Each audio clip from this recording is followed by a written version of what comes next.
ng Taiwanese beef noodles. Pinapakuluan ko muna to para matanggal ang kanyang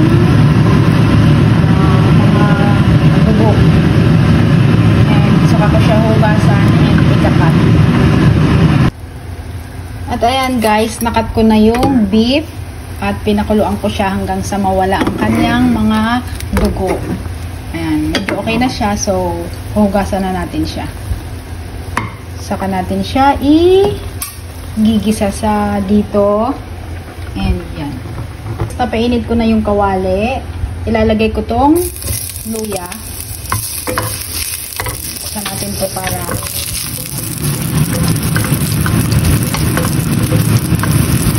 sa luya ay syempre babawang.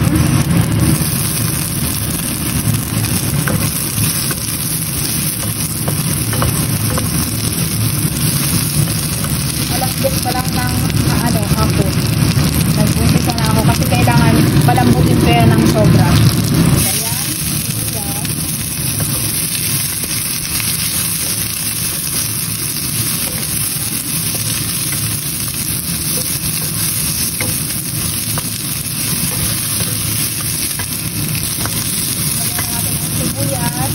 Yung puti ng cardio lalagay natin.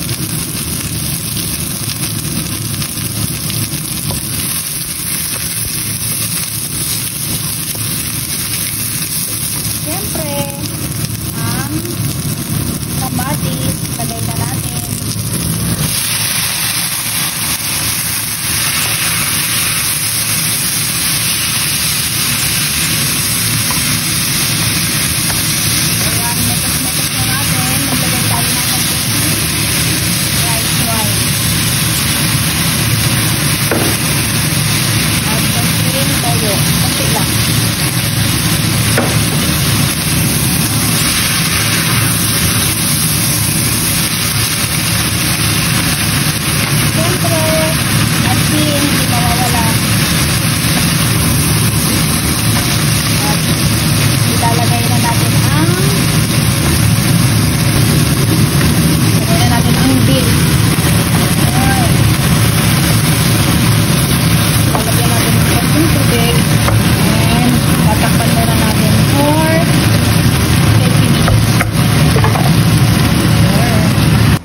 Yan, nilipat ko muna siya sa tengko para hindi ko siya babantayan. Matutulog kasi ako.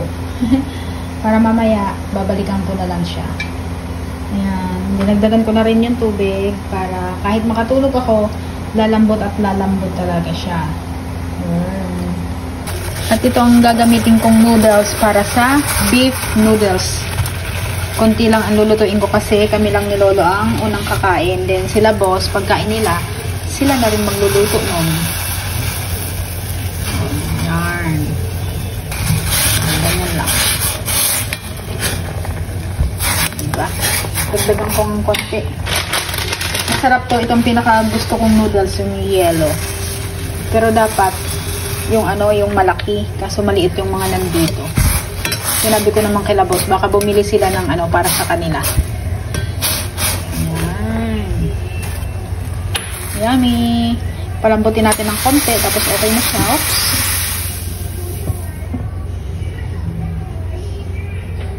Ganyan lang. And ayan guys, tignan natin yung beef. Ayan, kung malambot na talaga siya. I-try natin. Wait, check natin tong isa kung malambot na. Ay, kunti pa. Kasi hindi pwedeng kumain si Lolo ng matigas ang beef. Hindi niya yan maano. Kasi nilulunok niya na lang. Mga pa. 10 minutes. Dito ko na siya sa tengko nilagay. At ayan guys, ito-try ko na yung aking ginawang for the first time niya, beef noodles. Kaso, na-overcook yung noodles. Ayan guys, ito-try ko na beef noodles na ginawa ko. Ayan. Kaso, yung noodles ko, na-overcook. Kasi nakalimutan ko nakasalang pala siya. Nakipaglaro ako sa aso. Kailangan ano, maubos namin to ni Lolo kasi sayang. Hindi ang kakainin nila boss. Yan. Tapos, saka ko siya lalagyan nitong gulay na to. Tsamba-tsamba na naman lola nyo. Wala lang. Tsamba-tsamba pag may time. O, diba? Tapos, saka ko lalagyan ng sabaw ng noodles. Ng beef. Kunyari, chef tayo. Wait lang. Lalagay ko yan guys. Konti lang kakainin ko. Ayan yung kay Lolo.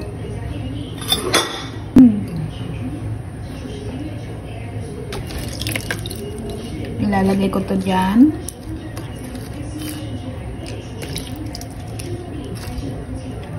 Tapos, syempre, itong scallion.